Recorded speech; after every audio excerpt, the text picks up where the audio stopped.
Hey there, Misfits. Welcome to another Snapshot. And today we are talking about Scales of Fate. It's a brand new game coming to Kickstarter from Ivy Studio. It is a bunch of fun, and I'm going to tell you all about it. First thing is the setting. If you are familiar with Veiled Fate, then you know your gods. And all these guys down here are your children, the demigods. And you are trying to influence them to be the most successful so it looks good on you. The god, of course. So in this game, it's similar, but a little different. You still got all your demigods, and you're the gods trying to adjust their fate and make them give you the most basic renown. And in the end of the game, you have the most points, you win. And what makes this so special is it's a two-player game. So you're going up against somebody else who randomly gets one of these demigods. Or two of them, actually. I don't know why I said one. But you get the demigods, and randomly picked. So when you go through, and then you randomly get two, and those are yours. Now, the best thing about this is your opponent has their own deck of cards. So they could duplicate these.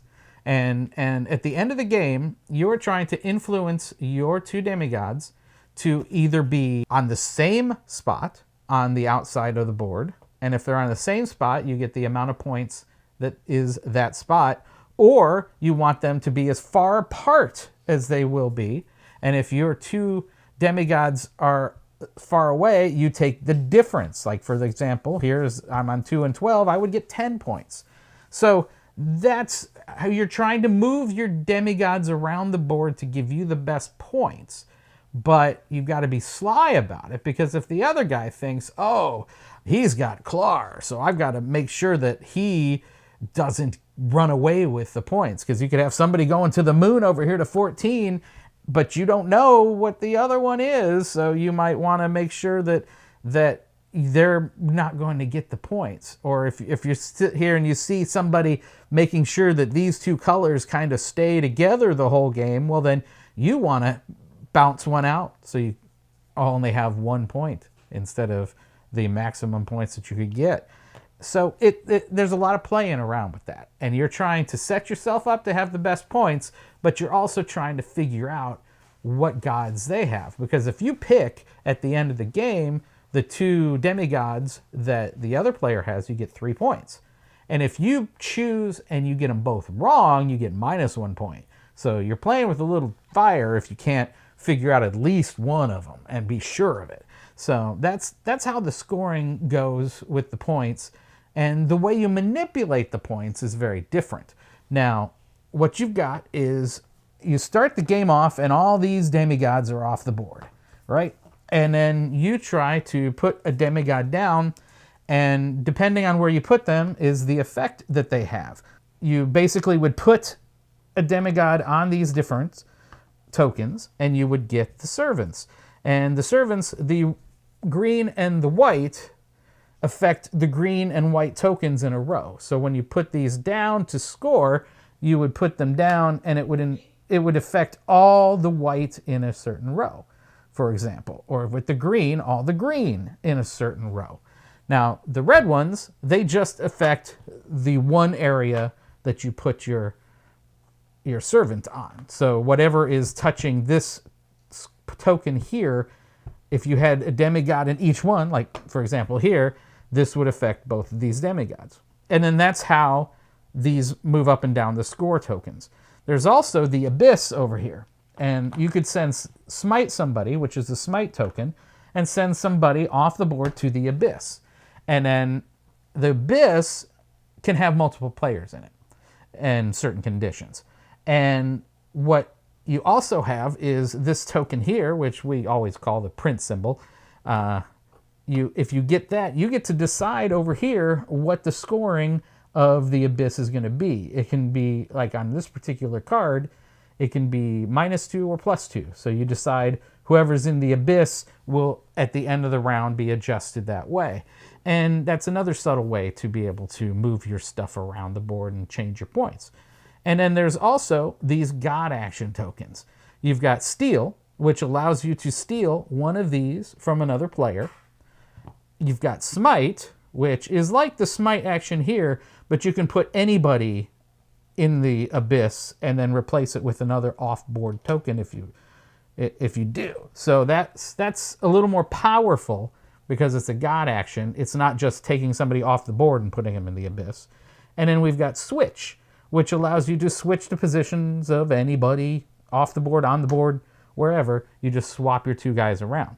So that way, if you think your one of your guys is going to lose some points that you don't want him to lose, then you can slide them around and do subtle things to try to protect them. And that way you can protect your points. And where you have everybody on the board is the strategy of it. So that is basically roughly how it plays, except for at the end of a round, you've got a special condition on the top of a card. This one here, at the end of the round, you have to say what demis are on god tokens, which are the ones that give you servants. The red one, the white one, and the green one. Those will give you servants. So at the end of a turn, every turn you've got a condition here that you have to reveal information. If you have one on a demi token, you would have to say yes. You don't have to say which ones or how many, but you just say, yes, I have one on a demi token. There's other examples, like for example, if you have everybody who's on the 7, or you've got everybody who is in between 3 and 8 points. You know, stuff like that you have to give it away. So if you don't want to give away information, you're kind of subtly trying to move your score of the ones that are your demigods away. And then also you use it the opposite direction. Like for example, in my game with Anthony last time, I nudged some of the ones that I was thinking might be his over to an area where he'd have to give away some information. So that helped me at the end to choose, even though I only picked one. But I digress on that one. So every turn, you're changing the conditions of the board to a certain degree. You have these red tokens that at the end, each era on the cards, it'll show you where it goes. So it alters the board a little bit. And then it always alters each round where these action tokens go. You know, these for the servants, the god tokens, and these to do the smiting and the abyss stuff. They get moved around the board, and like for example, the first turn there's only one smite and only one of these out. So as you go, you add more actions and other things that are available, and that's how it works. It's a pretty simple game once you get down to it, but the layers of trying to keep your stuff secret and trying to keep your machinations for your demigods secret so the other guy doesn't mess with them is a big part of the game.